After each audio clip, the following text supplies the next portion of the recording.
Hello, can you hear me? Great. My name is Christian, and I'm a game designer. I've been in the game industry for over 5 years now.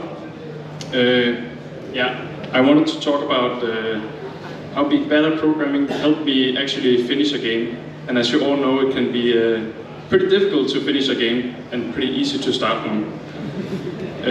So rewinding to my education time, I was studying in the college design school, and I knew I wanted to make games, but the only thing I knew how to do was draw. So I thought, okay, of course I have to become a concept artist. But I soon realized that you don't really make a lot of games when you do concepts and just drawing. And I looked who actually make games. It turns out it was the guys that wrote all this Volapük stuff here.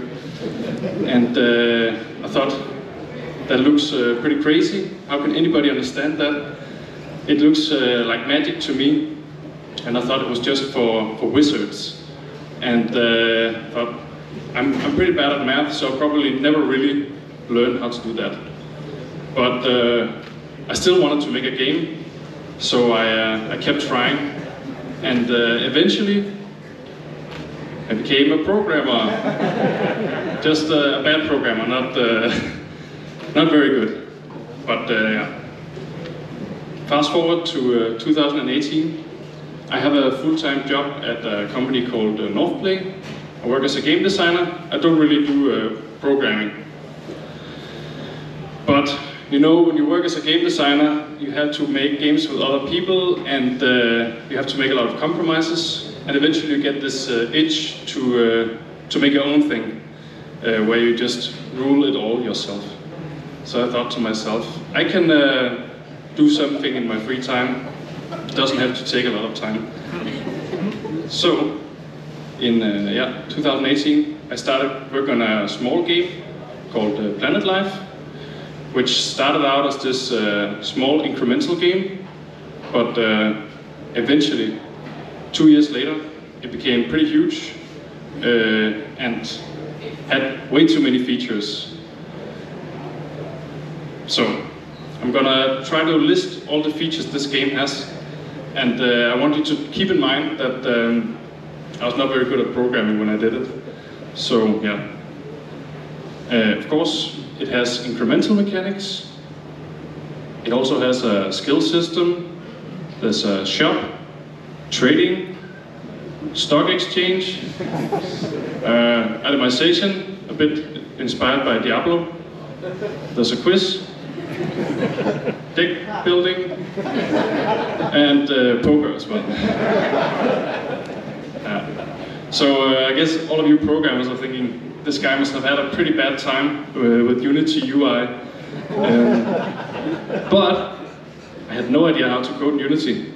So I used the tools that I knew, which was HTML, JavaScript, and CSS. So how do we make a game with that? Well, you can have an animated image for graphics, text, there's your story, and the buttons will be the gameplay. And don't forget the top bar, where you keep track of the resources and stuff. So yeah, I know what you're all thinking. I guess it's impossible to make all those features with just these elements. But I tried. The shop was pretty easy. Trading, it turned out alright. And poker, well, I had to bend the rules a bit, kind of betting with the logs and stuff like that. But it works out. Deck building, it's a bit of a stretch, but I made it work. So, you might be thinking I was squeezing this concept a little bit too hard. But let me tell you, I did it for a reason. Because in the beginning, I almost didn't finish the game because I didn't realize what a bad programmer I was. So I thought, I can easily make like a battle system, as they have in Pokemon, because that game is really ancient and it was on the Game Boy, so it must have been simple. But I was pretty wrong. I mean, I tried, but I realized it had so many different mechanics, and I tried to make it all work and do all these like cool transitions and stuff with animations and CSS. It was kind of a nightmare. So in the end, I ended up with this code that I couldn't really read myself anymore. I got $1 million that I had no idea how to solve, and I actually just didn't work on the game anymore. But then after a little while, I took it up again, and I thought, okay, I can actually simplify this a bit. So I took this guy, and I called him Derek. I put him into a dungeon, and then I had him fight jerks. And you can easily do that with the image, text, and buttons. So yeah, I released it because I simplified the design a bit.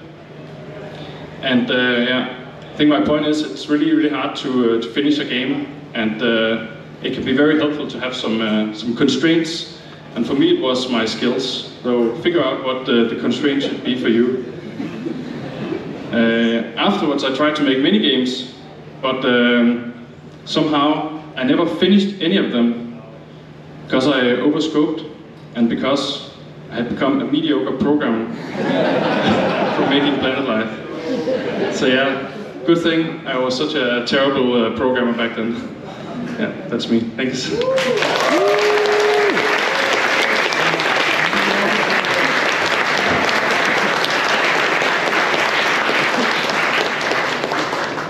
Thanks a lot, Christian. Okay, it's time for a break. We are taking a break in like 15 minutes.